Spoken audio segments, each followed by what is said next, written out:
थांबा, एक दिवस खूप खास आहे, कारण 20 मार्च स्वामी समर्थ प्रकट दिन आहे.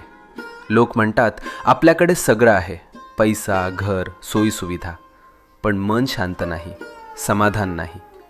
स्वामी समर्थ म्हणतात, जो मनात भक्ती आणि शांती ठेवतो तो खरा श्रीमंत असतो. या दिवशी मन शुद्ध करा, स्वामी समर्थाच्या चरणी प्रार्थना करा आणि स्वतःच्या मनात विश्वास ठेवा.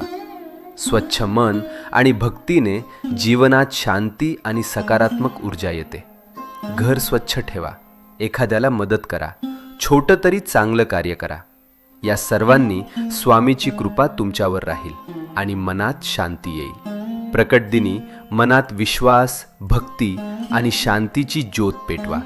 स्वामी समर्थ तुमच्या जीवनाला उजळवतील आणि तुमच्या प्रत्येक दिवसात सकारात्मकता आणतील.